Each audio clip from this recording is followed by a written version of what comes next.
like to call to order the select board meeting for the town of Hanover for September 15th, 2025.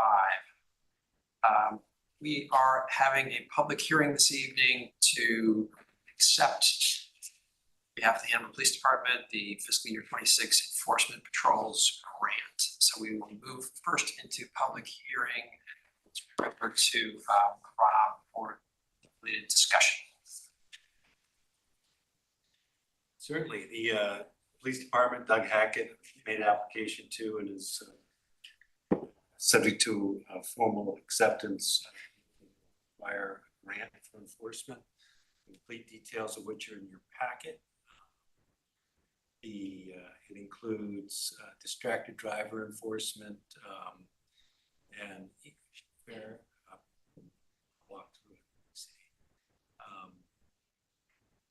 speed, DUI, distracted driving, bicycle and pedestrian and bicycle and mobilization cost for a grant of $14,200 with the authorization. Your approval to make this, file this, seek the fund. Okay. It looked like in the documentation there are specific performance goals associated with the grant. Yes. So terrific. So Public hearing. So yes. we take it from the public. Public. Yeah. Are there any members of the public who wish to discuss this grant? The grant that we're accepting for enforcement patrols. What is mobilization? Is that just getting to and from these patrols, or is it? It actually will put out speed signs and meters. So we're moving them, collecting the data, picking them back up. So general mobilization. Movement of things. Movement of things. Thank you. Seeing no comments, express our appreciation for those who undertake grant writing and the related safety programs, most importantly, and we appreciate the assistance. I think we need a motion to approve. We have a motion. We have motion language. Yeah, I move that the select board accept the terms of the highway safety grant agreement as presented in the amount of $14,200 and authorize the town manager to sign all documents associated with the grant. Second. Okay. Further discussion or comments? Seeing none, I will call the item. All those in favor? Aye. That's unanimous. Thank you very much. Thanks to Doug. Sure. I said thanks to Doug. Yes, absolutely, yes. Agenda review. I, with the permission of my fellow select board members, would like to move the discussion of the How Library Corporation Memorandum of Understanding from business requiring action, or really should be business requiring discussion, and because we have Laura here on behalf of the How Corporation. Thank you, Laura. We should move that to number 1 on business requiring discussion. Any objections? Seeing none. When do you want to do public comment? We will do public comment right after agenda. Well, after announcements recognition. On to public comment. Sounds good. Good. Okay. Announcements recognition, Rob. Certainly, we have we've made it a practice to announce those who are on their 5-year anniversary. We have 2 individuals, Anthony Sweat, Police Department, on his 25th year, and John Sherman on his 10th year. I do want to point out that No way. I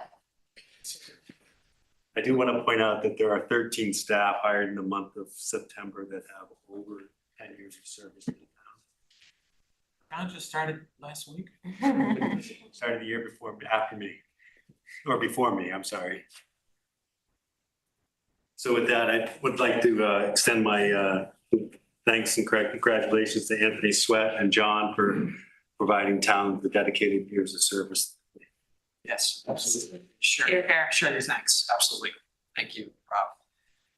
Okay, let's move on to public comments. This is the period of the agenda when the public is welcome to address the select board. that one addresses issues not already scheduled on the agenda. We asked individuals restrict their comments to 5 minutes. Questions will be directed to the chair. Are there any members of the public who wish to address the select board at this time? David, if you could please come forward.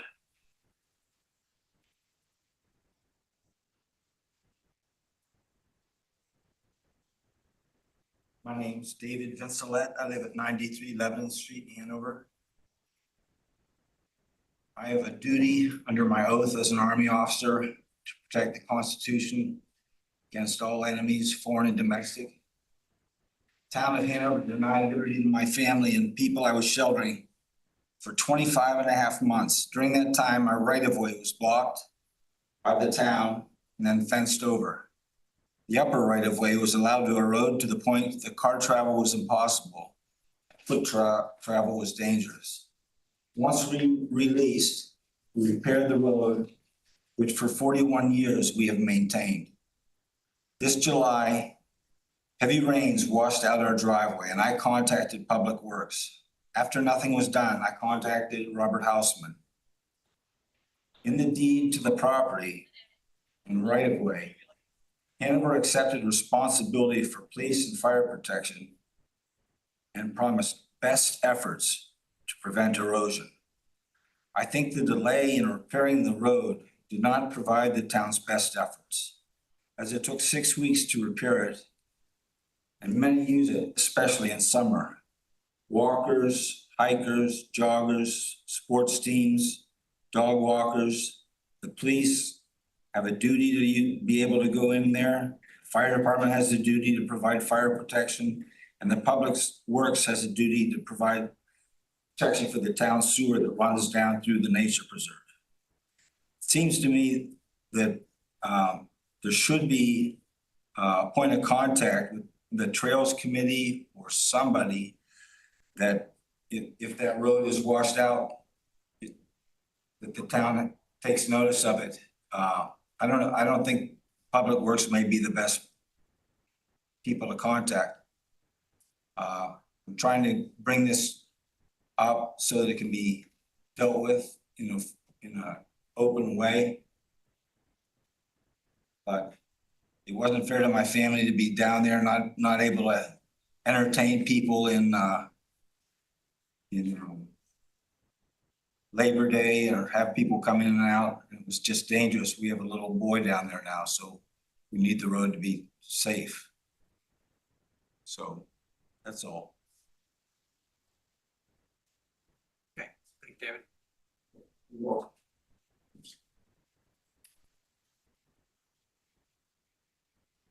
Okay, let's move to business requiring discussion. First item of which is the Howe Library Corporation understanding MOU. So, Rob, did you want to start this discussion? Come on up, Barb and Laura. So just as a framework for this conversation, we have a memorandum of understanding with the Howe Corp, and it's due to be updated. I'm working with Ruby and Laura to figure out how best to move this forward, and proposed a draft which was presented to the Howe Corp and adopted, I believe. Approved for moving forward, yes. Yeah. So I realized after the fact that not everyone has seen this at the board level. So, there's an opportunity for us to have a discussion. I did go back and look at the archive documents. They went from very detailed understanding of how the Howe Corp came to be and the history behind the establishment of the Howe Corp and the relationship with the town, but it didn't specify anything in the way of allocation of funds necessarily. And my approach here was to try to keep it as simple and clean as possible without, Howe Corp is responsible for the collection. Mhm. And the town, for all practical purposes, funds the full operation and maintenance of that building. We are trying to put together a spreadsheet so you can see all the expenses we have. And we have the expenses from the Howe Corp, so that we're, trying to be as transparent as possible. the way I look at this is the town should be maintaining this asset as we would any town facility. If the How Corp feels that there should be upgrades or improvements beyond the normal, and the best example that we continue to fall back on is if they want triple pane windows and we think double pane windows are appropriate, they would pay the difference between double pane and triple pane. You know, of course, we should be looking at Sorry. the return on the investment of that kind of conversation, but it's really a conversation about, you know, basic, you know, the functional operation of the building versus higher end costs that the corporation would like to invest in above and beyond. So that's where we are today, and I don't know if the board wants to, you can speak to it any more than I just presented. I agree and appreciate the collaboration we've had over the past probably year working on this. One thing about the How Corporation Board is we are volunteers, and so there are new people rolling on and off all the time. And so as clear as we can get in those documents that we pay forward to the next folks in these positions is very helpful.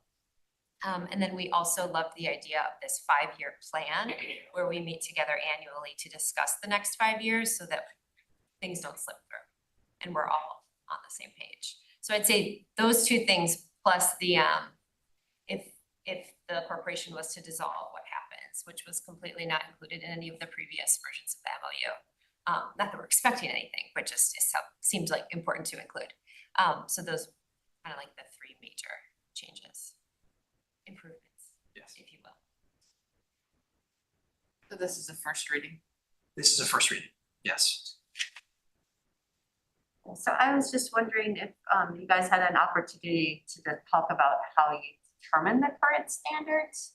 Like, is it in line with like our master plan goals, or like, is it specific to, like you gave the example of windows, is it specific to like heat loss and insulation, or is it like, what are we, if we're looking for clarity, do we need to talk about this, or do we need to do anything, like to reference anything further? So I think, if I may, the recommissioning report is the foundation for everything that we're looking at least in the near term, which deals with the heating system and the envelope itself. And in that report, it specifies base level standards. We're looking at that as the how we program from a municipal standpoint, the maintenance and upkeep of the building. And the conversation, I think what you're putting on the table is, should we be trying to do more than that? Yeah, I'm sorry, I'm not as familiar with that. I've read that document, but I'm not as familiar. I don't know if like base level is like the R value that Sustainable Hanover was also like really excited about, or if the base level is like what's happening now, which my impression was it's pretty leaky. Yeah. Like what's current standards? Is current standards like the current standards that we expect to live by, or the current standards what we just happen to have? You know, the recommissioning report would be standards that we would use to guide the insulation, the windows, and the heating replacement. so what is sort of laid out in that? Do we need to reference that, or is it? The CIPC submittal does reference that. So, And well, this may not be exactly what you're talking about, Jenny, but on page 34 of the packet at the end, it says appendix. The baseline for maintenance and repairs is the library's current condition, excluding items listed in Schedule A. I don't know if it's going to lay, but so I'm not sure what that is, but we'll get to that. I don't know.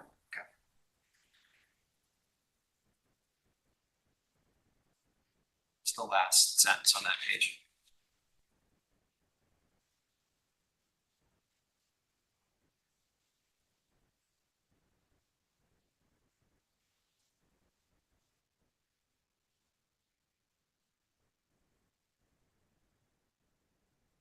And is it fair to say that as the corporation embarks on like space planning. Everybody, Not perfect timing. A little late. but as the library takes on new endeavors, and I think the space planning project, good one is that they're looking at how to better utilize your spaces of the library to make it more efficient and to make improve how things flow, maybe give it a little refresh. That's when you then, you know, have a sit down with the town to say, okay, well, this is something the corporation really wants to do. We're fixing the elevator problem, so that's an accessibility thing, so that's a town, but because we need a second elevator that actually works. But we're moving the circulation desk over here to make it flow better. That's something the corporation would take care of. I mean, that would be kind of a negotiation based on an actual report that is generated by a professional. Is that an example is that how you see this moving forward? It's not explicit in this document, but that's how I read this document. My approach was to try not to figure out all the potential scenarios where we would be, you know, having a discussion with, can the town pay to move the circulation desk or reconfigure this room versus can the Howe Corp and the town work together to come up with a solution and figure out how we program this in with the budget. You know, the examples that in my relative short term is in this position, I've learned a lot about the Howe Corp and what they fund. And, you know, I think if there's a project that is unique and different, that they're prepared to step up, but the asset itself needs to be maintained. And they're not in a position as a volunteer board to do that.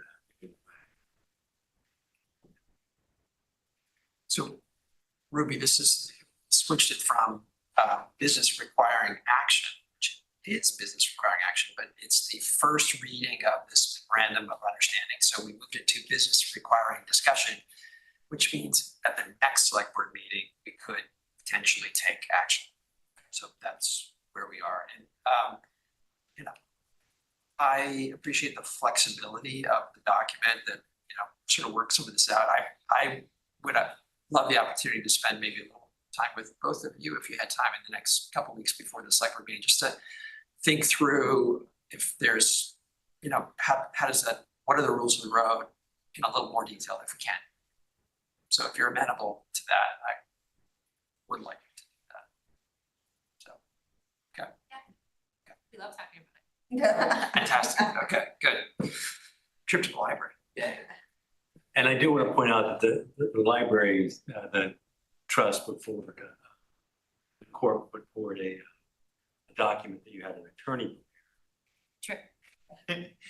And I tried to, you know, simplify that, and this document captures the recommendations. Okay, that was really my question, is just like, do we have to like worry about some of the language, or is it fine? No, so they hired an attorney, they worked through it, and then I tried to restructure it so it read without, you know, all the legalese that comes with it, and this was the outcome. I forget how many pages. And the board approved it, Yes, to present to you. present to us. There's been various drafts. I was just thinking, iterations. Yes, yes. need to define all these terms. There is a version of that, but it's Yeah, difficult. Lengthy, Yeah. hard to read. Terrific. Other questions? I think this is a good, Issues? Yes. this Yeah, is I love that. This is a nice document. 5-year plan. Yeah. And the revisiting every year, it just makes a ton of sense. Communication. Questions? Nice thing to do. How cool. My head's. We're with you. Good. Thank you. Thank you so much for coming. Thanks for coming. Thank you.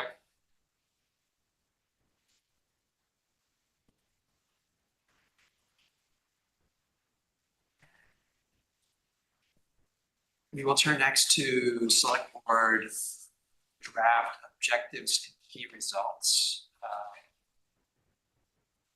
Have in the packet this installation of our discussion. Thank you to Jared for taking a first pass at this. And then I took a second pass. And then after we were done, Jenny, you had some other things, but I think they're largely captured. Yeah, I didn't realize you had them already. I was just sending them over and things.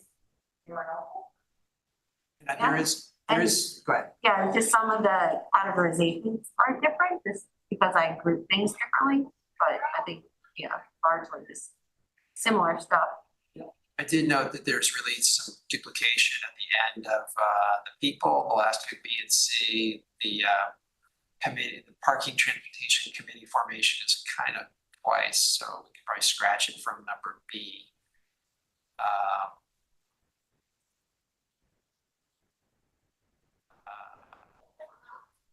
It might be a little bit duplicative. From which B? Sorry. 4B? So 4B, 4BI and 4CI both talk about parking transportation committees. And You're maybe, taking it out of the B. maybe take it out of the B. And then the things that are highlighted in yellow are edits that were made after our discussion. So we should maybe read those a little bit more carefully. And all of the italicized language is new from last year, and the stuff that's not italicized is basically the same thing. That kind of key would have been helpful Reading it, yeah. when we got it, like the legend, if you want. Legend, well, that's Not the great. italic and the, It's up there. oh, it is? It I is, missed yeah, it? It's on the, That's it's in the, crazy. It's in the blue. 'Cause I the very was top. looking for a key. Oh, it's in the blue. I It's in see. the blue. Italicized text. It is helpful to have that. But I would have read every word anyway, so. So we could spend some time talking about this. We could, what I'll say is it's a lot. And I'm looking to Rob because much as we say, these are select board goals, they're really not, because really the work gets done primarily by staff through Rob. So, and it's not even the entirety of their jobs. It's so the question is it too much? And I think I would always err on the side of editing. It fits on the page. Let's go ahead. Officer. Well, no, that does bring up an interesting point. It was useful in the past when we had our goals to actually list what the select board was going to be doing and what the town manager goals for each town manager. Themselves as well. I don't want to add layer on layer on layer, but it does bring up a really important point. Yes, and so, some of this is a little more select board maybe, and a lot of it's not. But yes, we should understand that distinction. I agree, absolutely. Have another retreat. Sorry.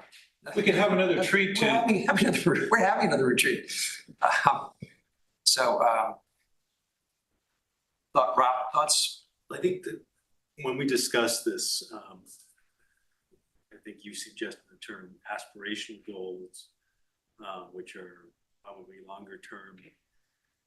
We can put a stake in the ground, but start them now versus the near term or shorter term goals. And I don't see anything on this list that causes me great concern, but for the acknowledgement that everybody's already working full time and everything we add to the plate takes away from someplace else. So I'm grateful for the team that we have that can continue to push forward and take on, new things and be very responsive. There's nothing on here that causes me very pause. Okay. Terrific. a Roman numeral. Grew up on. Goodness, okay, Evans. I know, yeah, all right. I'm not sure that analyzing the capital structure is gonna increase our stakeholder engagement. I don't really understand that. A group thing. Okay, you know what that is? No, what Use is the that? words TIF and you will get a lot of engagement. Trust me. Oh, okay. Capital structure alternatives. Okay, that's what that means. Yes. TIF, Parentheses. straight bond. But analyze them, I think you just say mention.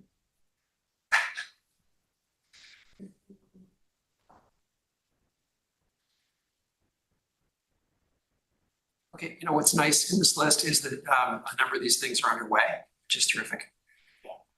So that meant, as Rob said, some of this is aspirational for sure. And we just need to understand that. Yeah, I mean, my sense is that a lot of these things are already In the works. Happening, yes. so. I've- And also, I think that we're getting a little bit more in the weeds this time around than we did last time, which isn't necessarily a bad thing, but I think I have to look at last year's, but these seem way more detailed and kind of like tasks that we can check off. It is a little bit. I'm realizing as we're talking, this makes for incredibly poor television. We're on page 14 of the packet. There is a detailed table that goes through the objectives, and there are 3 areas: the Hanover Sustainability Master Plan. Thank you. Is 1, advance the Hanover Sustainability Master Plan. Number 2, improve fiscal transparency, accountability, and sustainability. 3, strengthen town governance. 4, retain, develop, and attract the best people, but there's a lots of detail and very specific objectives and key results on the table. Yeah, I mean, I think the thing that, I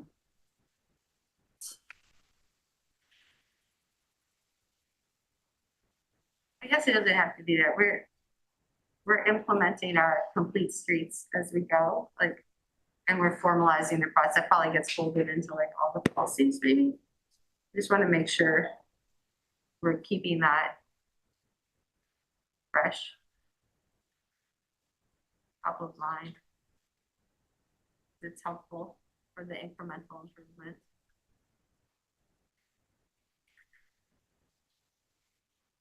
Okay. Yeah. All right. You know, I realize as we do have the town manager monthly report coming up, were there anything in your select board memorandum, Rob, that you wanted to get to now? Or?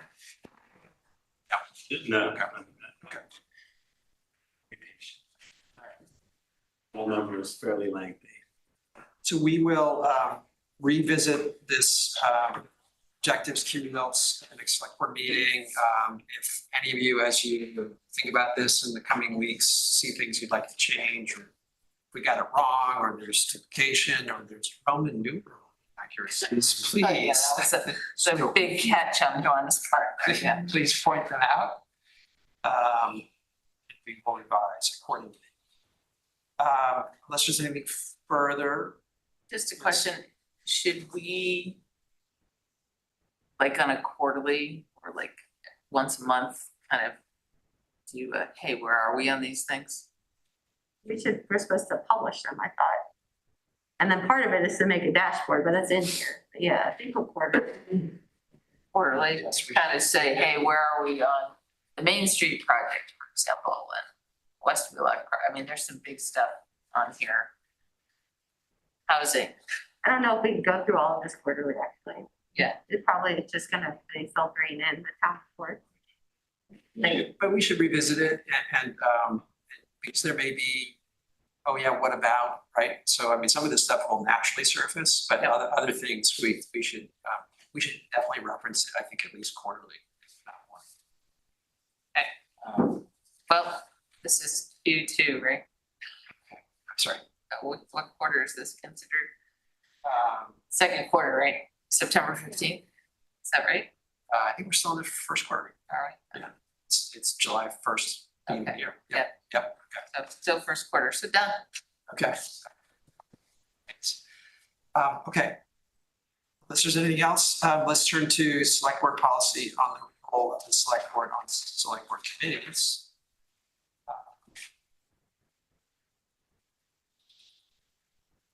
And there is a draft one-page policy. This is page 15 of the packet for those who are following along at home.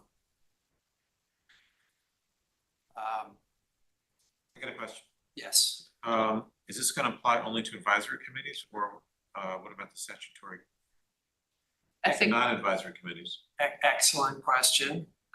And I think that's something that needs to be discussed. The statutory committees. So for instance, Planning board, ZBA, right, we're, Conservation Commission? I don't Yes. know, yes.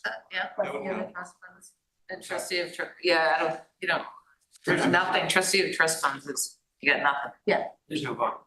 Right, No. I'm just like, whatever we write doesn't really Does matter. it- Yeah, there's three and that's it, Have three elected officials and and they run the show, we're just there as the liaison. so that's. But planning board is, you vote It's and, an ex officio. So is it ex officio? it's an ex officio member, meaning that the position exists because of the statute, but it's a full voting member. Yeah. And only a select board member can be the alternate to that ex officio members. Meaning that if the select board member were absent, that no other member could fill the vacancy. So statutorily, the position has a right to vote. Conservation Commission is a statutory committee. The select board position is in the bylaws. There is no statutory position for the ZBA. But that's not the question though, right? The question is, can they be chair or vice chair? Well, there's two questions. One, can they vote? So that is a question. Oh, that's right. Because we put in here, select board members may act as liaisons or non-voting members on these committees, but cannot serve as chair or vice chair. And it seems as though, to ask this question, there are some committees where you really have to vote. Oh, absolutely. Yeah. So those committees where you have to vote are planning, conservation, Yes. what else? Well, it's in their bylaws, Yep. but we were talking, yeah. And are they in charge of their bylaws, I guess? Conservation Commission is in charge of their bylaws.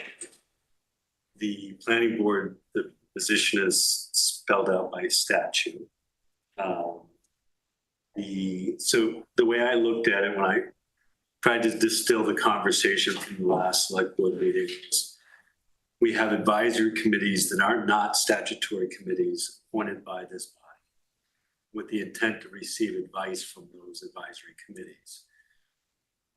As I understood the guidance from the board, they would like some type of policy that talks about the select board's role on those policies, on those advisory committees. And this is what I took away from it. And maybe we need to rethink statutory committees versus true advisory. Yeah, no, this is great, nice document, Rob, we're just trying to revise it, a little bit. What about trust tie? Trust So that's a is- corporation, right? It's a corporation where the town has a share, 50-50 share ownership. My question also, though, finance committee might fit into this, by the way. Yes, because That is in the bylaws of the finance committee. select board member and school board members do vote on that committee. Yep. And I guess it's in the bylaws. I don't know. And it is, I Yep. helped Okay. write them. All right, thank you. There is no mention of chair or vice chair people. It just says that the committee will appoint its own. So I think there's, I mean, for the policy, it wasn't, if you're on the advisory board as a select board member, I'm not saying you can't vote, or policy shouldn't be that you can't vote, I'm just saying to be in a leadership role, there could be a perception that we're wielding too much power as an elected official on the advisory committee. Where does it say we can't, they shouldn't vote? No, I don't think it does. I think, right? What, so, yeah, the language that I highlighted is under purpose. The last sentence, select board members may act as liaisons or non-voting members on these committees, but cannot serve as chair or vice chair. Oh, so It's fair. It's, One thing, this, purpose. of that purpose. There's Sorry. two purposes. yeah, there are two purposes, you're right, it's double purpose, yeah, it's the second purpose. Thank you, That Jerry. only applies to advisory. Yeah, so we should, That would be the finance committee. Sorry. The finance committee is an advisory committee. yes, so, Doesn't act, yeah, that's true. so that's a tricky one, only insofar as, So we just address, school boards can we also- talk about planning board? I mean, what, I don't have an opinion, strong opinion, what about it, I just wanted to see what the board was thinking. so you want to talk about planning board? As a non-advisory committee with pseudo-independence, our role in that is is to appoint the members and nothing else. But we have a select board member And we have a select board member there, serving and voting. absolutely. Yeah.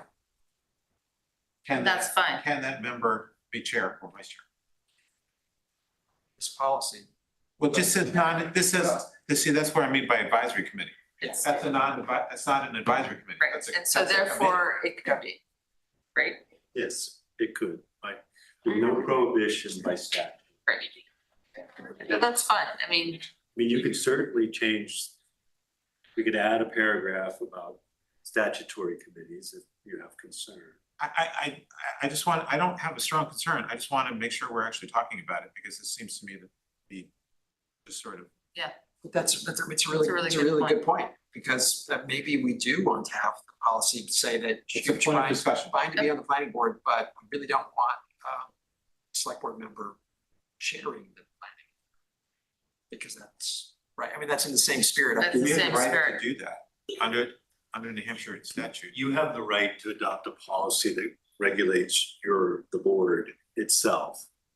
I would, if I were in a position where a select board was in a running for or being nominated for chair, I would advise against it, because the select board is the only body with standing authority to appeal decisions of the land use boards, which is Yeah. zoning board and planning. yeah, so That's a so good maybe it should be boards as well. Statutory boards. Yeah. Yeah, in terms of, And in terms of leadership roles. Yep. Just for consistency. Yeah, So what are you thinking? I just don't love the non-voting. Yeah, I think it muddies. yeah, I think you should be able to vote if you're on the committee, don't you? Number two, second to last line under purpose. I think that we should, if we're gonna have Yeah. bylaws, we should maybe cover training that we were supposed to have. Well, working together and make, but not a single bylaw. Like, Sounding. Here's something. I don't know, is this meant to be a start of making bylaws? Or, This is the first reading, Yeah, it's first reading, we're good. and I think this is a good As long as the discussion. rules are appropriate, don't see any problems. With two purposes though, that's a problem. there are two purposes, there's like, and are we gonna talk about like the downtown business group, are we gonna talk about the Truscott Corporation? I mean, these are good ones we should talk about. Prescott's a little different because the way that board is comprised is there are three members there are three, what are the words, members is all I can come up with. Shareholders from the town and three shareholders from the college. Yeah, So- and they could be anyone except it has to be the town manager. So they don't even have to be on the select board, and since we jointly own it, they advise us about that. well, so it's really a land holding Land. company, It's it's a land holding report to the company, select board. and if this. No, it's not reporting, but it's a land holding company where we own half the land. Like, so it's one of our properties. So to the extent the No. corporate, No, it's I'm actually not more under, distinct than that. The corporation owns the land, the town doesn't. Help me, Rob. But what, I think what Jenny's trying to say is that since we're shareholders, well, The corporation owns the land and I thought my understanding was we own, what, 49%? 50. 50%?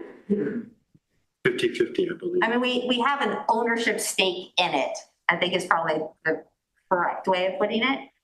And we find out about it from the people who represent us there. So in my mind, that is, they're helping store the land and giving us, and, you know, and we've had, of course, you know, Peter was the chair of that, I'm the current chair. and you're the current chair. Yeah, I don't, If we ceded those roles, then Dartmouth would control the land. It would no longer be. the alternative would be, no, we'd still have 3 shareholders. The shareholding is split between the two entities. Correct. There are 6, and the only one that's ex officio is the town manager. We can appoint that's not even ex officio. the way, So we've been traditionally doing it, I think. I thought it, when I looked at the docs, that's how it breaks out, but I could be mistaken. Who has to be on the committee as a shareholder? I wasn't prepared for this Dang. detailed. Yeah. But I think that's, I think, I We mean, we appoint those people, from reading it. We appoint 3 people. My understanding that one of them has to be the town manager, and I think we clarified this last time, and we've traditionally had 2 people from the select board. Yes. That, I disagree about the ex officio part, we can check that. But that is how we've traditionally done it. And the chair to date has always been one of the Hanover Selectboard members. that's interesting. It's not a very old corporation, how old is it? Like, yeah, it's pretty recent. that might be An an exception. exception, because it's, We don't really do anything. We manage the land. That's important. I mean, I think it's a lot of land. 2008. It's a lot of advice, I've and always we're worried, tried to get a, we're worried like a about luxury- conflicts of interest. I always wanted to get a luxury condo for the board members. That's a good idea. Yeah, they're not, it's not gonna It happen. hasn't, but it's failed. Hasn't gone anywhere, That's where our huh? retreats will take Yeah. place one Is day. it 2,000 or 1,000 acres? 2000. 1,000? It's like 2,000. Slightly less than 2,000 if I recall. I'll look it up. I was looking for the bylaws or the. So I think we've identified a number of things we need to consider. Yep. When I was talking, I mean, planning board, conservation commission, Trescott company. What else? What other appointees? We have HIS, but that's like Hanover Improvement Society. But that's just like a But an that, I mean, appointee but and then they that, go that away. could be somebody who is on that board. Yeah. Like, I don't know. You're our rep, right? We missed you at the annual meeting. I don't know, I have something, volleyball game or something. And also You would never, that would wasn't never, informed about the annual meeting Oh, really? until about 15 minutes Yeah. before the annual meeting. well, at least you heard I before. was maybe The person that was Not very much. nominated to, who had already been voted to be on it, he didn't even get it, Oh, really? invited to the annual meeting. Anyway. 1,165 acres. How many? 1,165 acres on the north side. I think there's 2 different conversations. Yeah. So one conversation is, should select board members be able to vote on these? The other one, which is I think what we were trying to address here, was should select board members lead these committees?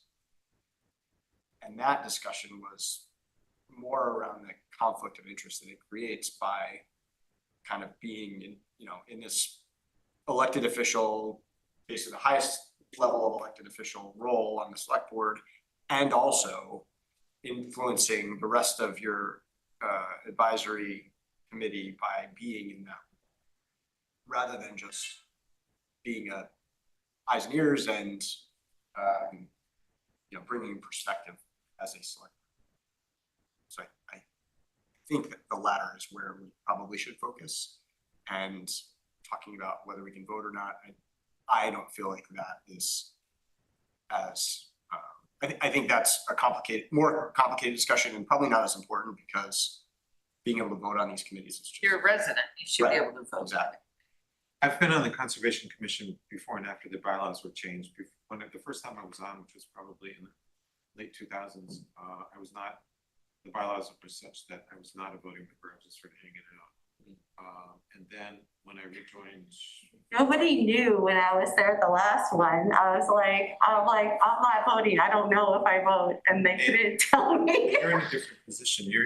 Well, normally it. Well, let me just finish what I'm saying. Yeah. Right. And then I rejoined several years ago after the bylaws had changed. Peter changed them with the chair, and it is such a better working environment to not just be sitting in the corner as to be an active participant. I'm not chair of the committee. I am voting. So I think what I heard Arthur saying before is under the second purpose in the policy to strike the last sentence, which says select board members may act as liaisons or not. Just strike that so that we don't get into the whole voting versus non-voting issue. And That's part of the bylaws. Our finance committee will still have a quorum then. Yeah, that's the other issue. That's the other issue. yes. Short two members.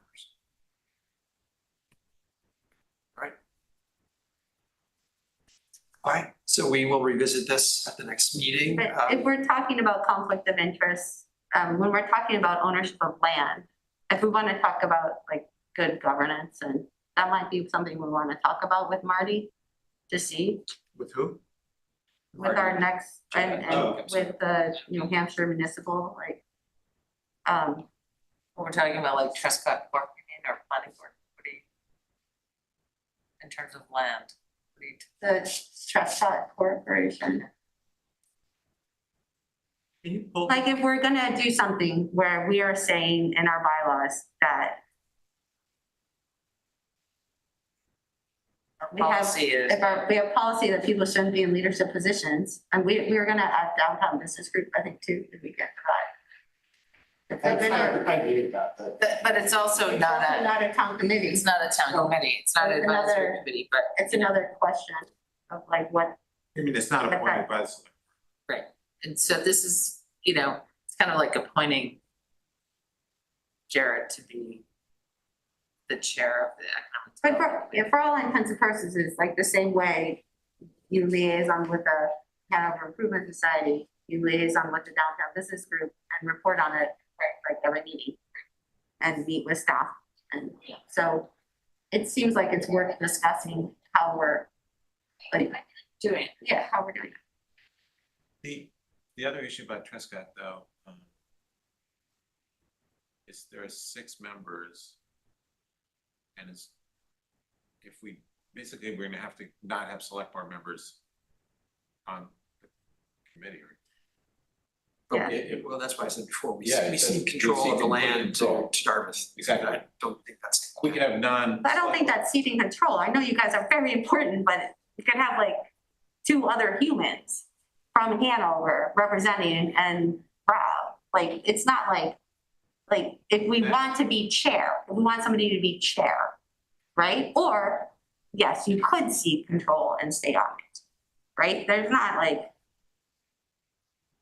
there are ways to do it. I'm just saying if we are talking, I also think like we want to take, like maybe, are we talking about having a single bylaw? Or are we really talking about developing bylaws?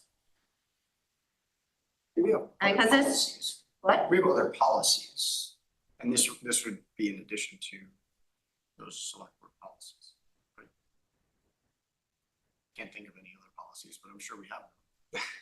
We have tons of. We have tons of them.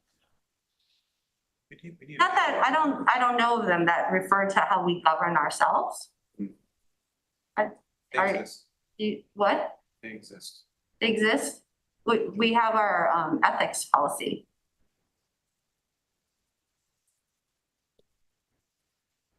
we should probably look into, do we need additional Yeah. select board Guidance. guidance or bylaws? I mean, because we're talking about, we made it so it doesn't maybe affect the finance committee so much anymore, right? So it would only affect the No. Hanover Bike Walk and in terms of who's like, because I'm the only one serving as chair No, and because I serving think as we're vice chair. clear that, Right. you know, what we were talking about before was voting. I think what we said was voting's okay. Right, so in terms of the only person right now, it would impact. Well, Jared too. Jared and Well, Athos. we left that as a discussion. No, I don't think Athos is, oh, if we discuss the Truscott land?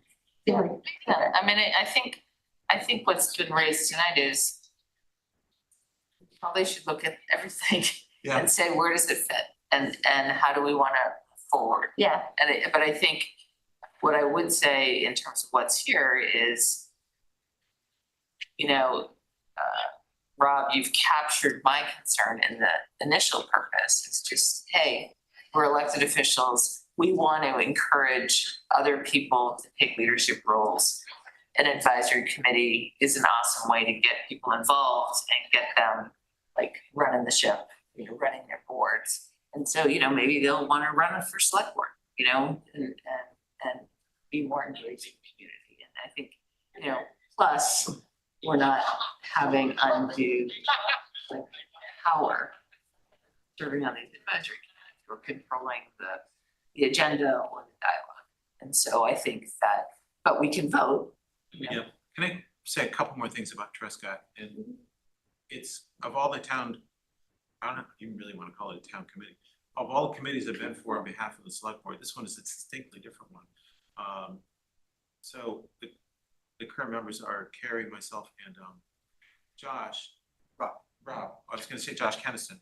And we meet with, you know, we meet with and sit down with Josh Kennison, Jessica Nyland, and I've forgotten who the last member is, because Yeah, we're. yeah, so I mean, these are incredibly powerful people at Dartmouth that, and we are one-on-one as equals with them representing the town. And I don't think that volunteers from the town are, from community members are necessarily going to be able to have the town's best interests. Not best interests, I didn't mean to say that. The inside knowledge of what the town is thinking.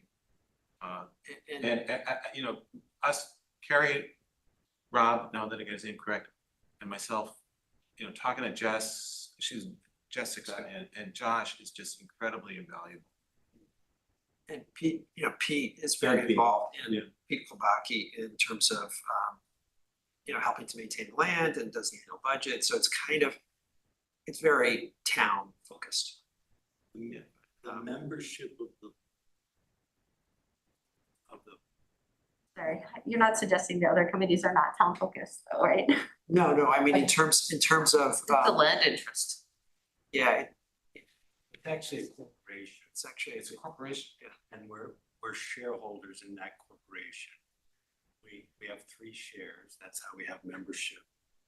As I understand, I'm looking at the bylaws right now. And I'll send them out. Like, are there other committees that should be looked at beyond? I'll call the Truscott company a committee, but I think it's very different legally. I have one hypothetical. Fantasy football leagues. Yeah. Can we be the commissioner of the Yep. fantasy football league? Yep. I don't even know what that is. So on Okay.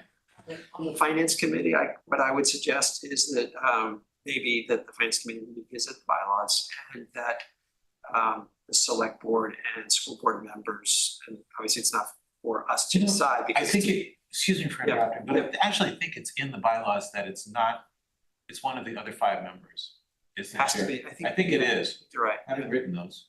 Yeah, okay, yes, it's certainly been the practice. Yeah, I think it's not the select board member or the school board member cannot be the chair. What about, who's the vice chair then?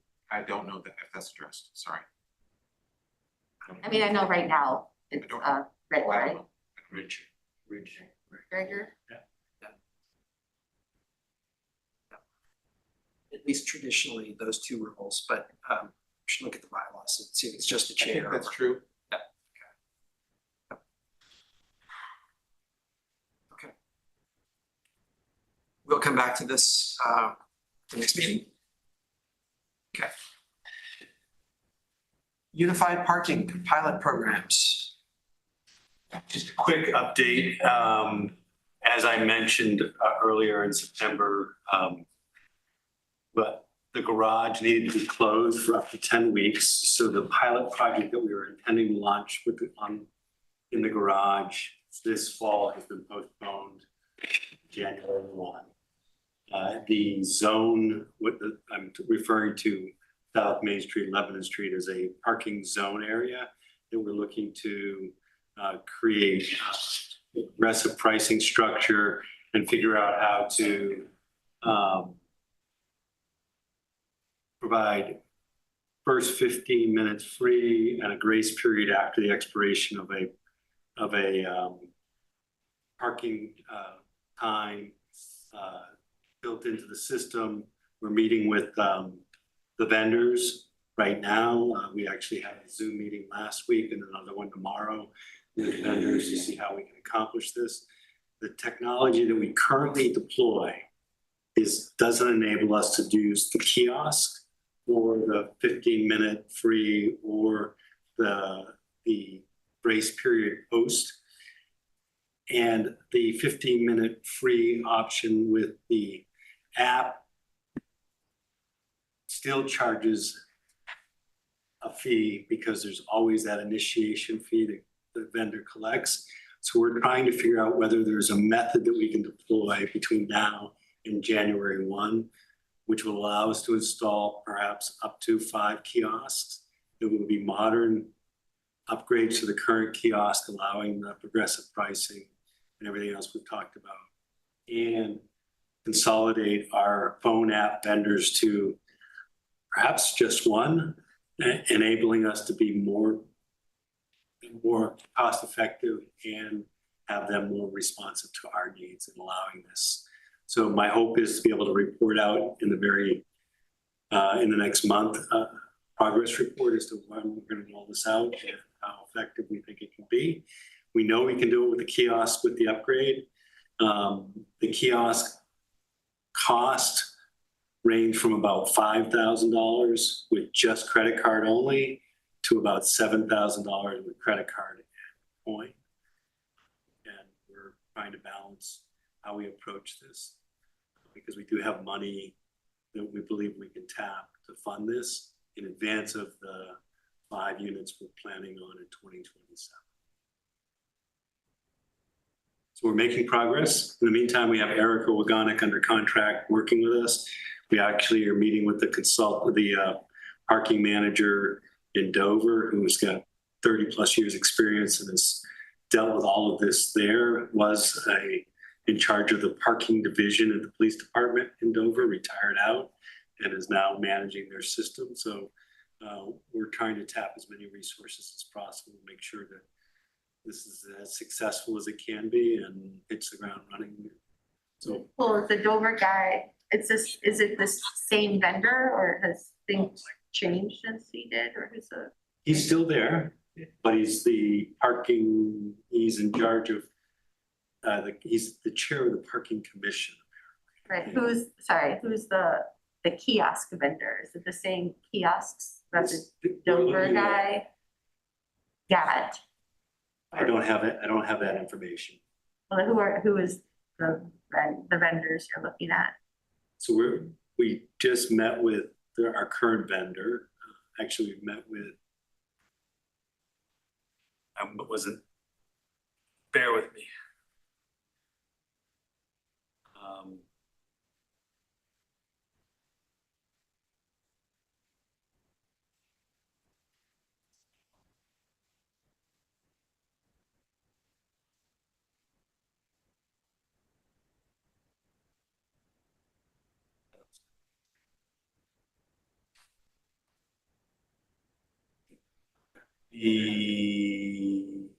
I don't have it handy. We will get you an update on that information. We're reaching out to all of our vendors and all the vendors that we know that are out there. And Chris Swain is taking the lead on it in communication with the parking group. There's a regional parking group that he communicates with. And I'm sure we can get any answers that we need. There's like a regional, like Upper Valley parking group. No. Regional meeting New England. Okay. Police department / Oh, park. gotcha. They're like listservs for specific. Yeah, that makes sense. Like the New Hampshire Municipal Managers Group that I'm a member of in Vermont. Where you can push stuff out and ask questions. Thank you for that, Dave. The downtown group would love to be involved in. Yes. We will take that in mind and meet. I owe you a meeting. Thank you. Interesting evolution. So great. Update on the parking garage. It was closed today. They hit the ground running within an hour of closing it. Hard at work, starting to Make lots of noise. making lots of noise. Our hope is that we'll be able to go back to the phase plan. The idea was we were going to phase it. The contractor thinks that we can get there. The engineer's record is a little more conservative, so we'll try to figure out how to best manage that. So can you, just for the benefit of those who may not know, just give us a little evolution? I mean, sounds like this was not anticipated. So what does it mean in terms of the outage, but also maybe do we have any anticipation of the cost? Do we anticipate some of the cost or not? Sorry, I know maybe more than, but just in general terms. Sure. So as you may recall, the parking garage was in need of rehab, and it was delayed for almost 2 years, causing some additional issues for us. The approach we decided to take was to rip the Band-Aid off and go full force right now.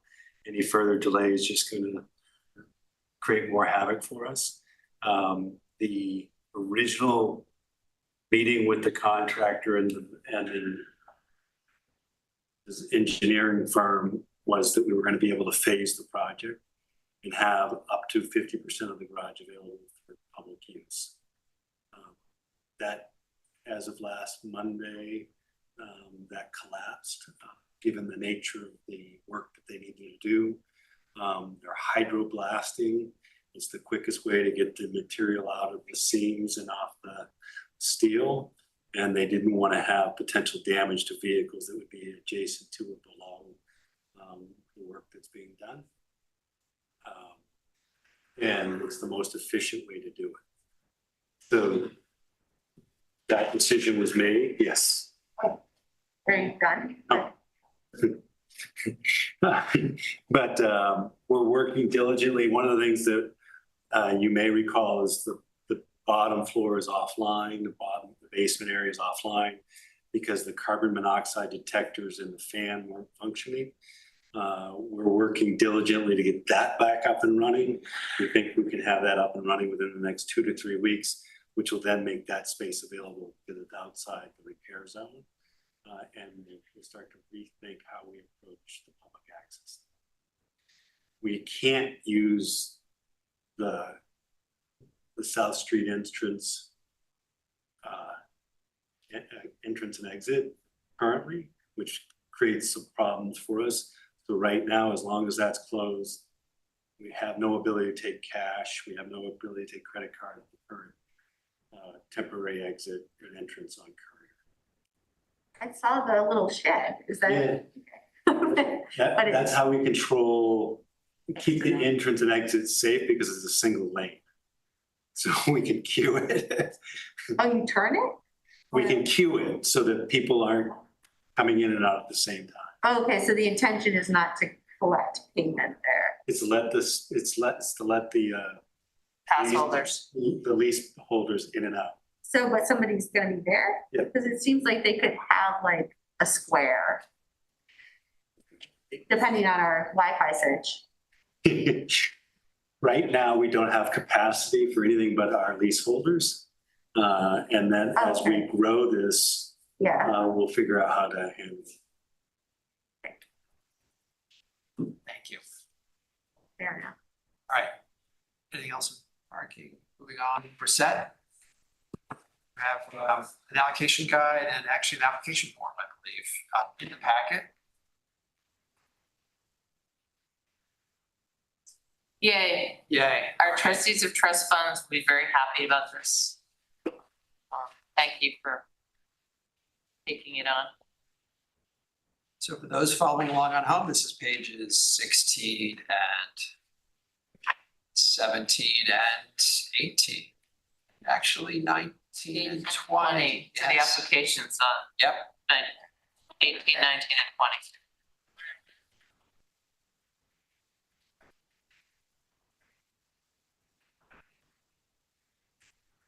I should make the board aware that both Ellen and Joe are town attorneys. Which group reviewed this, and I believe that it satisfies the purpose.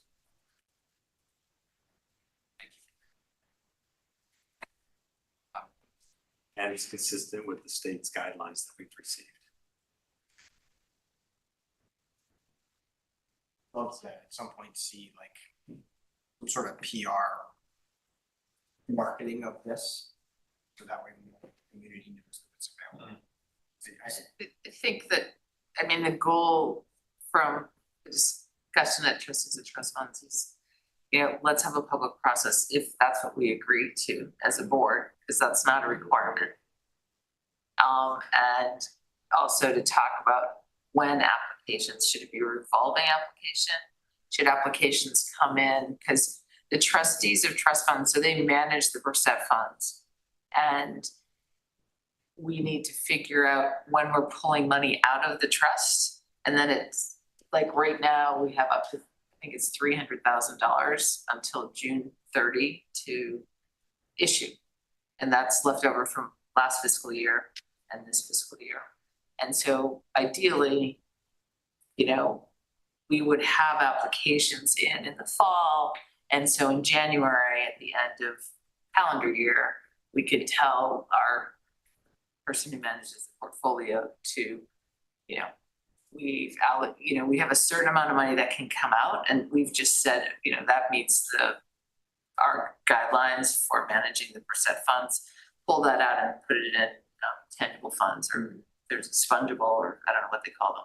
Put them in the bank account so we can write checks, essentially. And so they would like, I think the trustees, if we decide as a board, just make it revolving and just have a website, you know, a page on the website that says Bressett funds eligible, here's the application, submit whenever, that's fine. But it might be easier for us as a board to say, okay, everyone, Bressett funds are available, you've got 2 months, put together your application, and we'll review them at a certain, you know, time specific. So I think it's part of the first reading in addition to looking at the language here, but I think we should also think about, you know, before we advertise, although, you know, anyone viewing out there that says, I've got this awesome program, can always apply, but I think we should think about how we want to do it.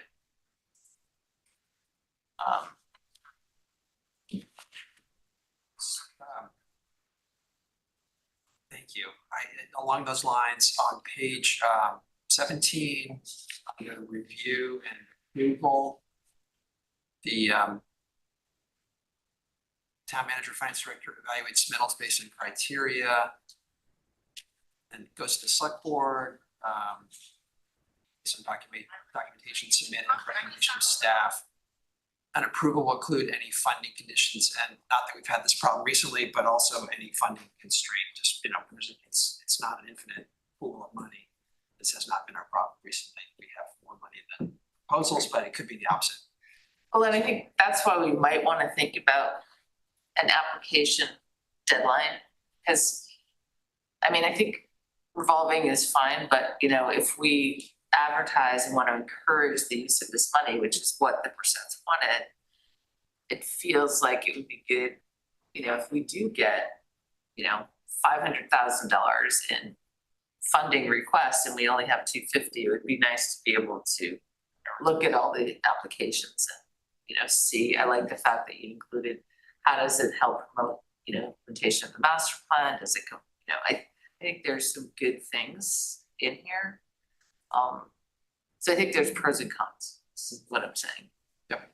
In terms of an application You might, process. yeah, you might Have two, have to. the fall and Like spring or. the planning board makes it so that they have the application process before, it doesn't seem like you want that many, but you might need more than one, just because of their seasonality to when people are. But we may also want to think of it in light of our budget. Because there's, as we're putting together the town budget, there may be programs that we want to fund. Or that we see, we could use the percent funds to do this. And I agree with that. And I have met with the department heads to make them aware of this proposed policy and encourage them to review it and consider it. I will say that from my perspective, the 250th anniversary of this country, 4th of July coming up, muster day through the 4th of July is a window when we have the opportunity to partner with Dartmouth and others to do a lot of education and outreach. And the Parks and Rec Committee, the Parks and Rec Department has formed a committee and is looking to develop a program specifically for, I'm guiding them to think about this funding to help with this project. I also think Ledyard Park would be a perfect location to fund programs and events for the community in the downtown. So that's another one that we're regularly targeting as a revolving, Muster Day, 4th of July, Ledyard Park, revolving fund, annual fund for those projects. Terrific. Great. Thank you. Rob, if there's anything else, let's move on to business requiring action. We do have 3 sets of minutes from the July 7th, August 18th. Sets of minutes, yes. I just want to make sure that it just didn't finish 100%. Oh, I'm sorry, go ahead, yes, 100%. So I just want to make sure it's Hanover community, not Hanover citizens. Because the community can be beyond Hanover. It doesn't have to be a resident or a citizen. Where it says, enrichment or. Sorry, my thing It's on page 19. So it's just Hanover community, because there are things that happen in Hanover. Citizen, okay, this is minor stuff and it's first reading and I'll read it more carefully, but No, it's I there. wanna make sure that it's, if it's a program that, Norwich people come to, that we're like, oh, sorry, you can't come, it has to be more inclusive, it has to be Upper Valley or Hanover community is a bigger definition than a Hanover citizen.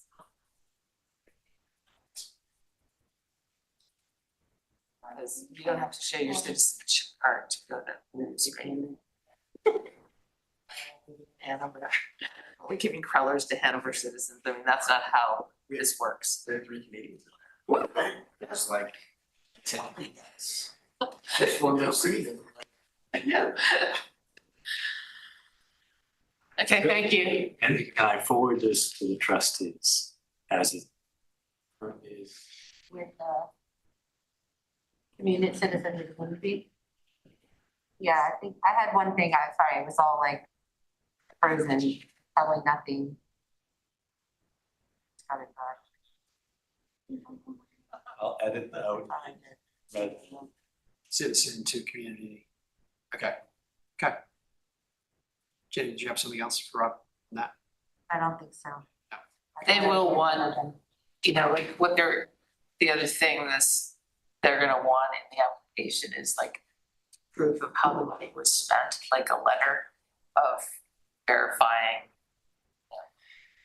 I will give you my firstborn child if I haven't spent it the way I said I would. Just to be really, if we're giving $100,000 for a program, they wanna make sure that it was spent on that program, so that's Oh, like kind a of. follow-up, not just the Yes. budget, but the. Yeah. There's certification here, but that's more of a, that it's accurate, it's more like postmortem.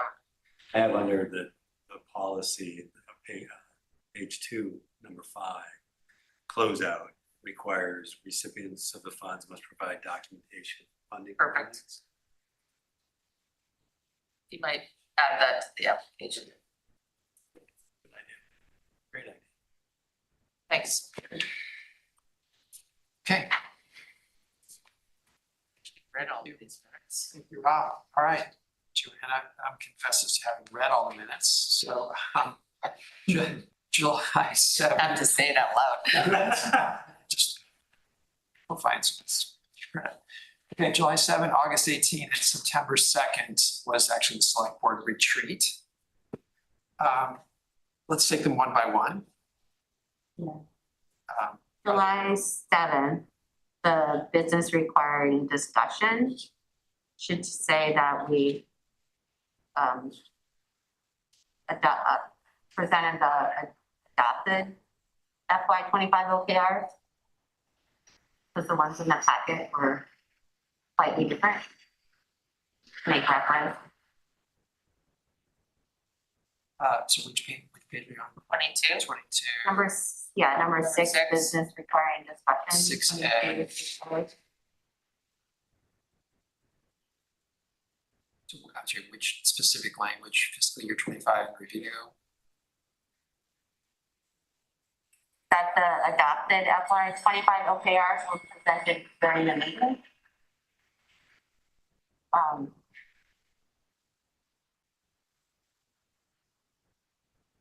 Because they were slightly different than the ones provided in the packet.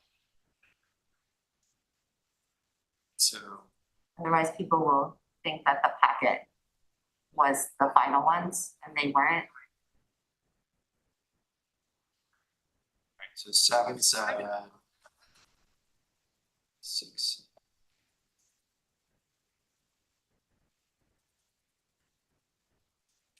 Adopted fiscal year 25 OKRs discussed.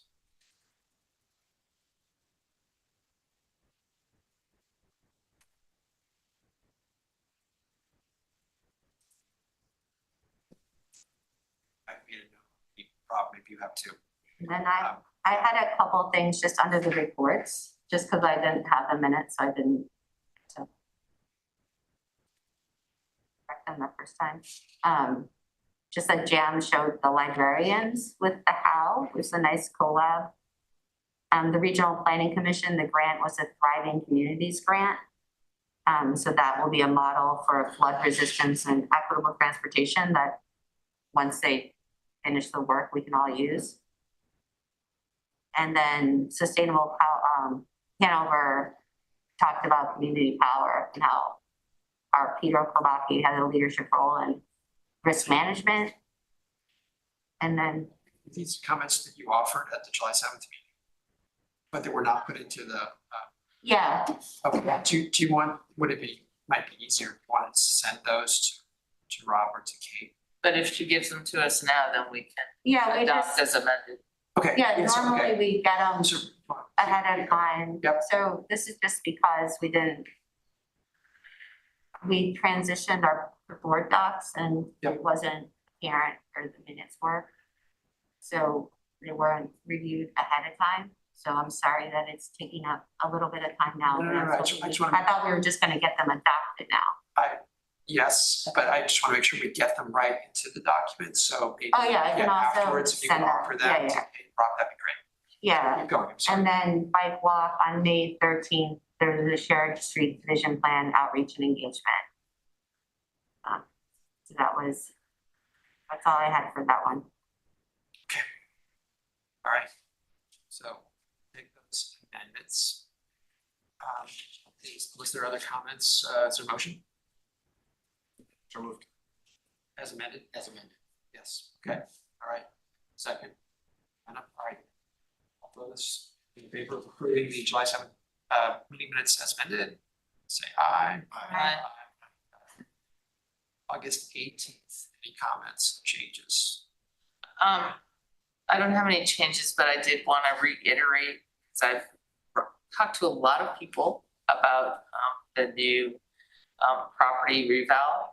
And I just wanted to stress that if, for the viewing public, if your reval is 44% or less, the average reval of homes in Hanover is 44%.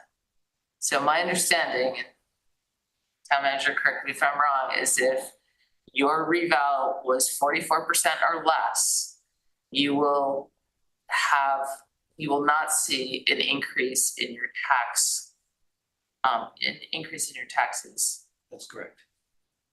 If it's more than 44%, you more than likely will. We don't know exactly what the tax rate's gonna be. We'll know that in another month or so. But on average, every house, the increase was 44%. So if you went from 500 to 730 in terms of your home value, you probably won't see a change in your taxes. That's correct. When does it kick in? The December bill.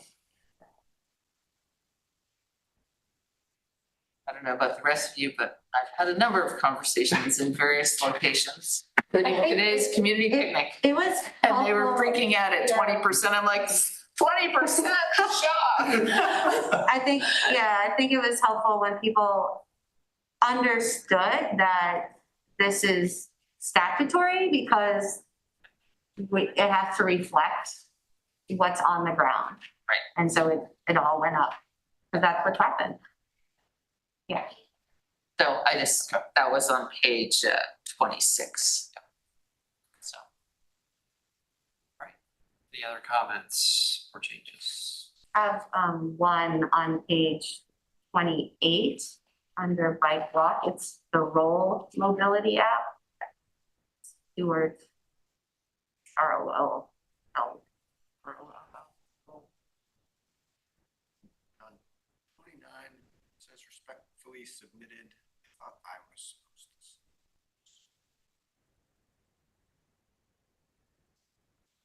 The drafts are submitted by her, the finals are submitted by you.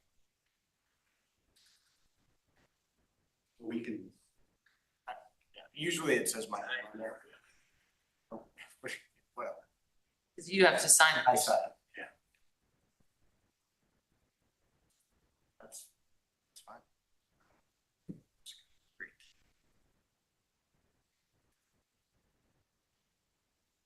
Okay.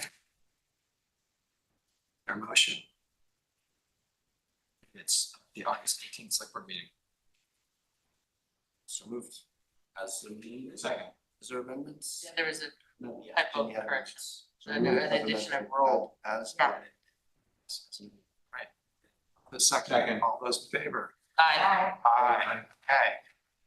The select board retreat minutes from September 2nd.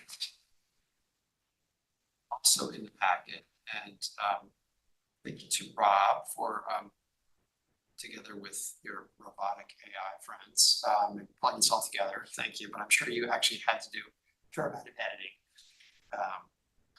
No, it was 3 hours and it's only 2 pages. Delete. Yes, that was a lot of work. Thank you, Rob. On page 30, I guess you had asked me like how the walk bike transit capital plan fit in to the sustainability master plan. So, because right now it just kind of reads like this plan is connected to itself. That was my only thing there. And then I think we looked over this on the second paragraph in the middle. You're still on page 30? Yeah. They looked over, or they discussed the status of developing. They discussed the status of key performance indicators.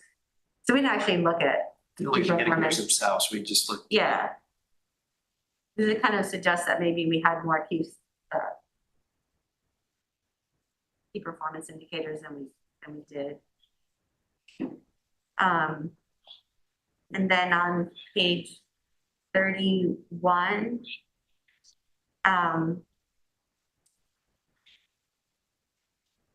with transit services, I also had access to natural resources like the river before, and diversity initiatives. And then on the last, that's in the first paragraph, end of the first paragraph. And then the last paragraph, in the middle of the last paragraph around climate change vulnerability and green infrastructure in town planning. So adding in green infrastructure. That's all I got. Nice tight summaries. AI. Yes, okay, all right, thank you for offering those. And we didn't talk about, what we're talking about broadband, we didn't talk about everywhere, it was just rural, we talked about urban after that. We talked about, well, I'm trying to, I don't want to confuse I conversation. know, because we've had discussions as a result of the high school situation.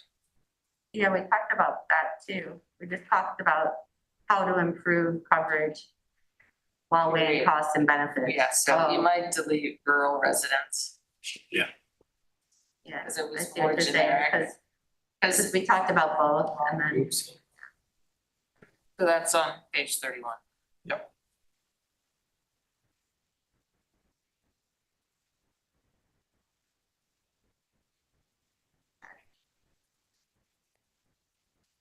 So what was it? Scratch the wall within costs and benefits? Or No, for rural residents, it was just more like for everyone, wasn't it? We talked about downtown coverage, or did Well, we? we talked about 5G cellular coverage for the downtown, but we talked about broadband for those last couple of sections that, rural sections. So keep the rural. Keep the rural and maybe add something about 5G, since that's the title. There was a high school Yeah, not maybe broadband. while weighing the Talking cost and about cell benefit, or while analyzing cost and benefit of 5G coverage.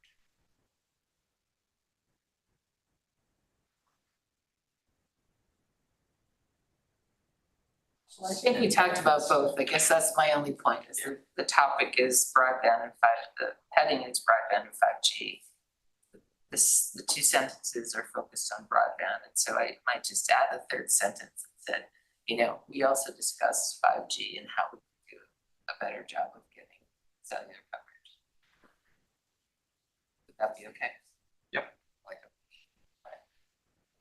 it. I didn't write that down, did you get that?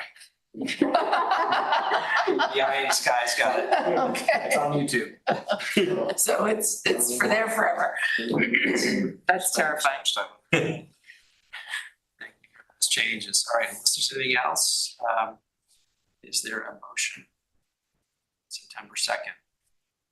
Selectboard retreat minutes. I move to approve Selectboard as amended, Selectboard retreat minutes. Second, all those in favor? Aye. Aye, thank you. Office, would you like to read the Indigenous Peoples Day? Oh, yeah, I would. Thank you for that honor. I'm looking for it, though. Do you have a page number? 32. 32. Thank you, Rob, for queuing that up. Yeah, it's nicely written, Rob. I was surprised to find that the statute in New Hampshire requires us to reference Columbus Day. Are you that surprised? You've worked in New Hampshire for 39 years, Rob. Yeah. Let me just read it. May I peek over? The town of Hanover, New Hampshire this is a resolution recognizing Indigenous Peoples Day. Whereas the town of Hanover acknowledges the unique cultures, traditions, and contributions of Indigenous peoples to our community and our nation. And whereas recognizing Indigenous Peoples Day provides an opportunity to honor the resilience, history, and living traditions of Indigenous peoples. And whereas New Hampshire law requires municipalities to continue to reference Columbus Day as a state holiday. Now, therefore, be it resolved that the Hanover Select Board hereby recognizes the second Monday of October as Indigenous Peoples' Day, to be observed in conjunction with Columbus Day, and directs that this recognition be reflected in the town's official calendar, proclamations, and communications, adopted this day by the Hanover Selectboard. Thank you very much. I move that we, what's the motion? I move that we adopt this resolution. Indigenous Peoples' Day. Second. All those in favor of recognizing Indigenous Peoples' Day? Aye. Aye. Okay. Wasn't until 2024 that law came. For yearly. Terrific. Okay, let's move on to items by consent. We do need to pull out the CIPC appointments, to which there are several. There's an addition and a clarification. So let's go to that now. The reappointments are meant to also include What page? looking at the memorandum, so it's 12. Oh, I haven't had the packet.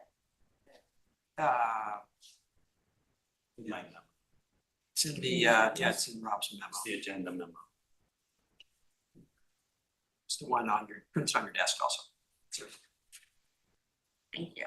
so page 12. So this is the reappointment of Evan Gerson to CIPC as a voting member. Walters to CIPC. He's being reappointed in his current status as an alternate. Missing here, only owing to timing of email exchange, is relative to confirming desire to be reappointed, is the reappointment of Kari Auspis as a voting member. So that should be added.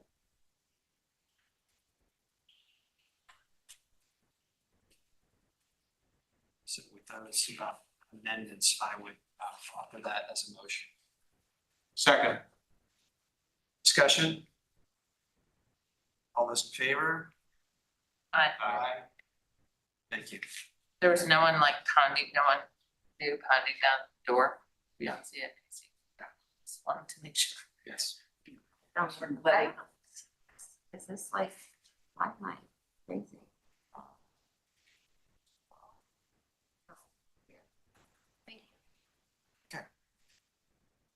So other consent agenda. Mission stand in the library, the raffle permit for the Hanover Garden Club, and recommendation to approve issuance of 2025 dog board. In past years, we've had actually. Yeah, we didn't get to see it. Well, what the heck? Why not? That's the third one. The most important reason is make sure I'm not on it. Yeah. But the second reason is because the dog names are so good. I'd love to see the dog names. We'll provide you with a copy via email. Thank you, Thank thank you. It's one of the few joys of being on the select board. I moved the consent agenda All right. Second. as presented with the modifications per,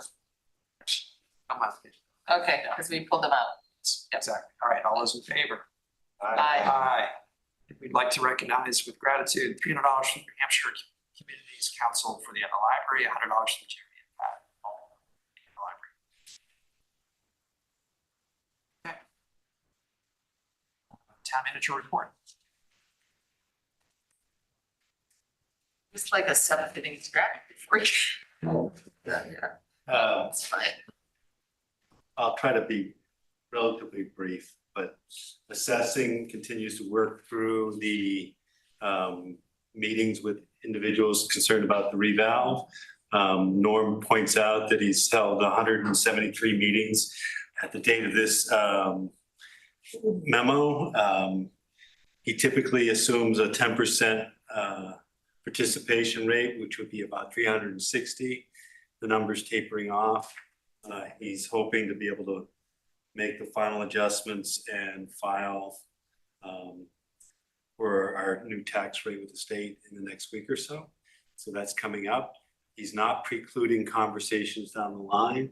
He just wants to be able to bring this to a closure and get the information to the state to help set the tax rate. Town clerk tax collector, Carrie Thibodeau, is on the ground, hit the ground running, ran her first batch of water and sewer bills. Tracy Walsh, our town clerk, has been accepted into the 2025 Leadership of the Valley program hosted by Bible Communities and attended her first session in September. This fall, Tracy will join the legislative committee for the New Hampshire Town Clerks Association, working with other cities and towns to review legislation affecting the duties of the town clerk. And the assistant town clerk, Gary Langlois, is taking a lead in supporting the cemetery deed administration and maintaining our dog license records. He's also responsible for issuing the annual dog warrant. With Carrie joining the team, the department's now fully staffed. Congratulations. At a library, summer event and reading program wrap up, 8 special events were offered over the summer with 570 attendees. Children visited weekly to cast their votes in Critter of the Week activities with hundreds of votes casted. Over 100 toy box prizes were awarded. 176 reading logs and raffle tickets were submitted as part of the summer reading program. And over $1,000 worth of raffle prizes were awarded, all donated by local businesses. That's awesome. After school program relaunched as the 1st of September, return of the Lego Club, the Arts and Crafts Club, the Universal Yums Club, which if you don't remember what it is, it's snacks from around the world with a geographic focus when the snack comes in. So it's a learning opportunity and it's a sample snacks from various places across the globe. And stories with Scooter the Therapy Dog is underway, and movie night. Revamped story time focused on movement and music, and new after school offerings will be introduced in the coming weeks. Programming September 3rd, the Hidden History of Lake Winnipesaukee, and the October 6th coming up, author and historian Mary Adams presents Redcoats and Rebels, the New Hampshire and the American Revolution. DPW has 1 vacancy. It's a utility technician. One. That's amazing. That's And awesome. the utility technician vacancy was created by a transfer from utility to highway by Stephen Daly. So we were down 1 highway. Now we were down, it's swapped out.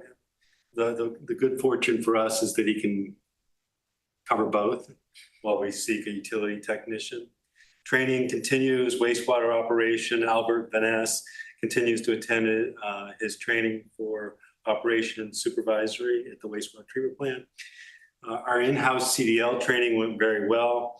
We have Mike Timlake, Brian Chisholm, Mark Bean, and Riley Davis all completing their class and road portions. And they're now in the process of getting their testing done. So it's a new project for us. We're not hiring CDLs. We're actually offering the opportunity to gain your CDL through training at DPW. And that's been very successful.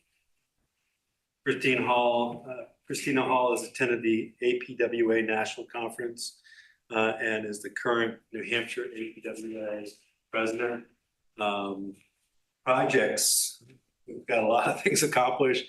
Reservoir Road, Laramie Road, South Main Street, Maple Street, north of Brook Road, or Maple Street to 300 feet north of Brook Road, Lebanon Street. Road painting continues with long line and stencil work. Roadside mowing is behind schedule due to staffing, but expected to catch up now that the highway division is fully staffed. Town hall electric upgrades, underground conduit installations in the process. For those who aren't fully aware, our feed to the building is failing. This upgrade will replace the generator and allow for us to address the deficiency of the feed, and that work is underway. Lebanon Street parking garage, as we spoke to earlier, Precision Concrete has begun the work. And that should be wrapped up within 8 to 10 weeks. Solar field mowed. The solar fields out at the water treatment plant have been mowed, which is something, it's insertion of valve installed on South Main and Dorrance intersection to improve water main isolation. This is one of the issues that we kept finding with the leakage, the breaks we had over the last year. We couldn't isolate the leak without shutting down significant areas, so this helps with that. Capital water distribution project, water lines and most service lines are installed on Maple, Sargent Extension in the Downing Road area. Remaining work and pavement scheduled when it gets completed. Water main interconnection completed at Hovey Lane, Lebanon Street and Buell. Engineering interns collecting drainage data for assessment and management and lead service inventory grant. Water meter replacement, 1,100 of 1,900 have been replaced. And there has been no update on our wastewater treatment plant permit. No updates. So remember, we had an opportunity to provide comment. We provided several pages of comment, and we have not received the final license agreement yet. CPC&H, Pete is our board member on CPC&H, and they're looking to hire a new executive director. He's serving on that committee. He's also the risk management chair and is conducting multiple meetings to overhaul the entire risk management policy and regulations to reduce the risk. Fire department, 2 conditional hires have been made, and they'll be completing their 2-week training starting September 29th. What's interesting is these are individuals coming from other professions. Theo Sachs, a Dartmouth grad, former attorney, is a certified firefighter. Is coming from the Thetford Fire Department, and Evan Jackson from Grantham is a mechanical engineer. So we're looking forward to having some new members of the board with some life experience. New members of the fire department. Training, vehicle extraction, 2-day summer class using donated cars and buses, which I believe I've reported previously. And the water rescue is ongoing with the Marine One still in the water and smaller boats, Swiss water boats training. Dive team had 2 summer drills completed. 1 additional drill is scheduled for this fall. Projects and budget planning. For those who are unaware, and I should say tower truck, not ladder truck, is a misnomer by me. Tower truck is one that can be remotely operated from the ground. A ladder truck requires them to be in the bucket. We are looking at an FY30 replacement with a 3 to 3.5 year build time. So we're teeing this up for a team to come up with the specs. There's been a significant consolidation in the vendors out nationally. So we are seeing a price increase and longer lead time. We will be seeking at least 3 bids for the tower, or 3 bids, I think is all we can get. And we'll be pushing to get all 3 companies to bid. Ambulance replacement, we have 1 teed up for replacement in FY28 with a 2-year build time. And that one is a rolling stock replacement, meaning we fund the vehicle over time out of the capital reserve account. The ladder truck is not, or the power truck is not a capital reserve account. It's a bonded item generally. Police department officer Henry Tu graduated from the 200th Academy on August 22nd and began his FTO training on August 27th. That's field training. He works with other officers. Officer Omar Boone started the 201st Academy on August 25th. Communications officers Abigail Underhill, Abby Answorth, and Nora airs are in the progress of progressing through their dispatch training. We have 2 testing processes scheduled. One, both of them are now passed. No candidates came out of either one of those. We do have 1 officer vacancy that we're seeking to fill.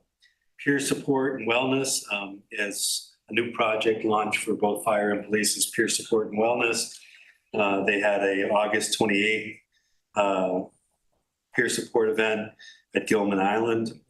Lieutenant Fowler led the team through some thoughtful training. Corporal Kennett led the team through practice, exercise, and active listening techniques. And Father James discussed resilience and foundational skills. Peer support team members Chris O'Connor, Brad Sargent, Chris McEwen, and David Sadley supported the event. Captain Sabola, Lieutenant Ufford, Lieutenant Swain, and Elizabeth Rathburn provided support, allowing other staff to attend. And they were offered access to some new book reads that would help them in their efforts for wellness and peer support. Promotions and swearing in are coming up for Communications Officer Answorth, Air, and Underhill, and Officer Henry II, and the promotion of Chris Swang to Lieutenant. Communications and outreach. There's a new video produced by Dartmouth College that features Chief Martin and Casey Montos. It's targeted towards the new students at Dartmouth. It's mandatory viewing by all students. And I think it was well received. The video focuses on bicycle, pedestrian, and scooter safety, alcohol and drug laws, including Good Samaritan laws, and riverfront, Connecticut river safety. And the CLIA assessment continues to progress in year 2. The 4-year assessment and 1 year 2. As you know, you've been doing it for months, how often do you give this to us monthly? Monthly. It's awesome. When people ask us what they get for their tax dollars, how do we show them this? So, the great question. I think I'm coming up with a solution. I wasn't trying to press you on a solution, but I apologize for how I phrased that question. Really what I should say, this is an important part of the answer to that question. I'm sorry I asked it the wrong way. This is just awesome. No, I think this needs to be translated into a dashboard. Yeah. And thinking about what assessing was able to contract with Microsoft BI, come up with that dashboard. In my mind, I could see a dashboard that starts with total tax revenues raised, share to schools, share to states, share to county, town's portion broken out by department, and then the work done by department by season. So you could track DPW road, gravel road maintenance, roadside mowing, line striping. So you can really, if you want to get that granular, see it real time. So it's my vision. I've got to find a young person with a skill set to produce that because I don't have it. But all this detail about the training, The hiring. the projects that people are doing. And I think we can do that all on a dashboard. Imagine new hires, training, certificates. You have a student. I get ChatGPT to do it. Does it feel like, Huh? ChatGPT. I don't know, feel like that Doesn't database, build the dashboard. like data Yeah. scientist, data visualization. There may be AI out there that does. I just haven't figured it out. I may know something. So that concludes my update. It's a lot. Thank you, Rob. All right, Thank you. Select Board, our turn now for updates. Jenny, you want to start? Sure. Let me, Yes. you look this way. Yeah, I did. Yeah, local solutions, sorry, does someone else want to start? No, you're good. Local Solutions Conference at Dartmouth. They will be coming here. Rob, I assume you're ready and someone's communicating with you. They're coming here expecting you to razzle dazzle them at Thursday? 4 on Friday. Friday. Or like 3:30. 3:45, 3 o'clock, yeah, 3 o'clock. They should be here by like 3. Have a 6-slide PowerPoint in draft for them. Perfect. I think, there are some people on Sustainable Hanover are maybe a little anxious about seeing slides ahead of time, just so that they know the slides exist. But I'm We can just tell passing them that out. on Yeah. Wednesday. Yeah. Yeah. I'll share it with the chair and vice chair. Yeah, they're excited. And then Sunday is happening, which is Celebrate the Sun Day and solar energy. We are all still it's a Bill McKibben's thing that Sustainable Hanover is sponsoring. So it's on the Ledyard Bridge on Sunday, September 21st, 10:30 a.m. And they're gonna go across the bridge to Norwich and then the commune on the green and celebrate sustainable energy. So that's happening. The New Hampshire DOT, Department of Transportation 10-year plan hearing is coming up in Lebanon on 10/21 at 7 p.m. And our Regional Planning Commission, I'm just gonna read what they said. They basically, town managers, select boards, legislatures, et cetera, please basically attend and listen, as well as take a stance on priorities. Why regional priorities are also local priorities and support projects that are getting funded. There's basically potential revenue losses, and the Regional Planning Commission thinks it's very important that people from our region's communities turn out. And they're particularly just concerned about increased costs that are leading to removing projects from the list. And they also want people to come and talk about potential funding opportunities, whether that's toll increases or public-private partnerships or gas taxes, and the long-term impacts to all of our municipalities, like future needs. Okay, that was the serious stuff. Friday, Fall Fest at stores. That's on September 26th, 4 to 6. So kids get ready for fall now. The week without driving evolution, 2 things I wanted to update you guys with. One is NHDOT has put out these guys, if I can pass this along. And then NHDOT and America Walk has made it really clear that, like, if you can't do something without driving yourself, it's still okay to sign up. And they just ask that during that week, and anyone can sign up, right?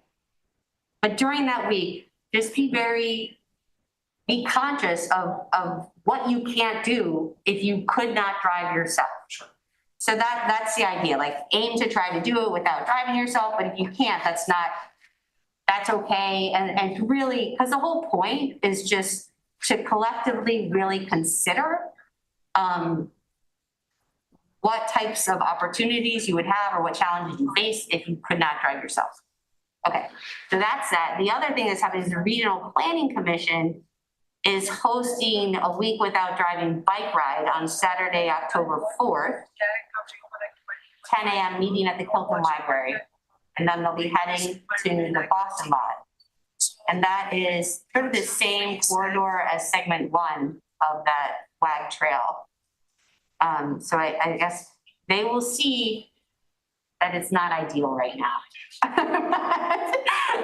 But that's at 10 a.m. October 4th, Saturday. The Regional Planning Commission has joined some other regional planning commissions in promoting a week without driving as well. October 8th is walk and roll to school day. And then October 13th, the consultants will be presenting a draft of the Shared Streets Vision Plan here at 4:30. Yeah, and then Sue Prentice said that the legislation for safer streets is all set to go. for FY2026, all filed and set. So hopefully we will have an opportunity to weigh in on that. I think it's really an important bipartisan issue, just allow our communities to set like sort of context appropriate speed limits. Yep. That's it. Oh, and I heard people have reached out to me and say they're very, very pleased with the new bike lane on South Main. I think someone was trying to figure out, is this the first bike lane in a decade? First new one? After the Maltese Where is Path? it, Jenny? On South Main, 300 feet above Brook Road to Dorrance as part of that repaving. There's a northbound bike lane. We extended the road width and enabled a full 5-foot northbound lane. I don't have an answer for you as to, has it been 5 to 10 years? And the rock going. 2015, Long time ago. 2015.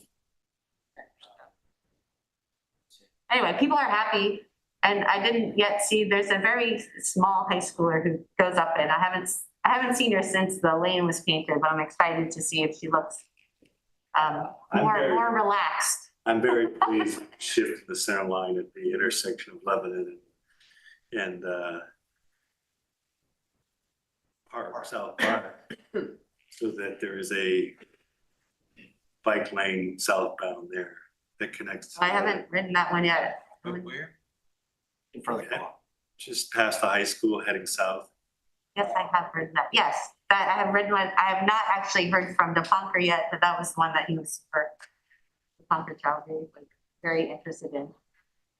I find that very beneficial to those who cycle 3 to 4 times a week. Yeah, Thank you that was for cool. those comments. All right. I have just one quick, and it's Hanover Improvement Society held its annual meeting on September 3rd. Recent announcement by the general manager, Jeff Graham, who served as a GM for the past decade, has announced his retirement.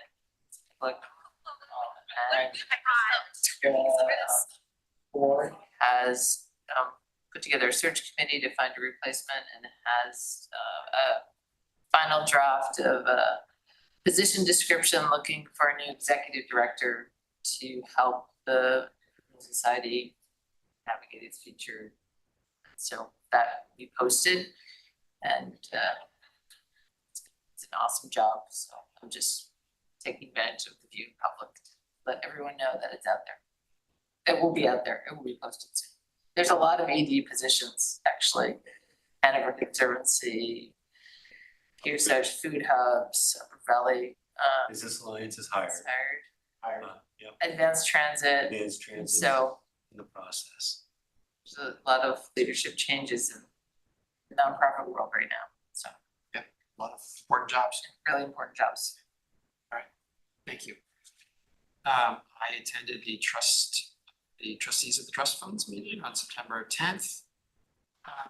There was significant discussion around looking at capital reserve fund authority versus spending, and going back and looking at warrant articles approved over the last 5 years and spending against those warrant articles, which defines how much is left in the capital reserves, like how much did we have for that, and closing out some of those projects versus the balance. So that's kind of an effort that's ongoing. It's a little a lot of work. involved. It's involved, yes. And Tom Grantham has been working on that together with Ellen in support of the trustees getting a better sense of what's in those trust funds. Thank you. Yes, my pleasure. That's it for me. I have nothing to report. Can't believe it, but I took the Conservation Commission meeting where there was a walkthrough Trescott. Did you manage to make it? I made it was moved up, so I could only, I caught them for the It meeting, was the really- meeting part. I missed the cool part. Yeah, the cool part. But he's gonna do it again. Is, Yeah, basically it was coming back. looking at what animals tell us about their environment.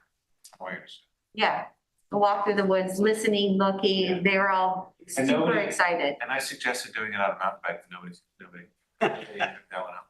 I was out there That's how- last that's how it weekend, got it's amazing, it's an incredible resource, I mean, the walk, I'm up there a couple times a week. Yeah. it's just incredible.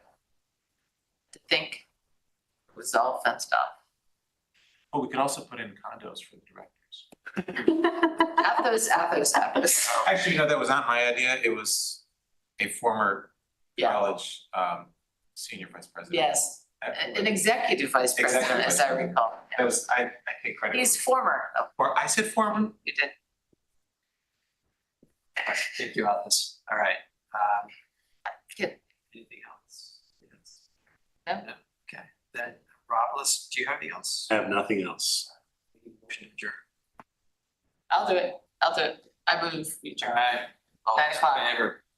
Aye. Second, second, and, thank you.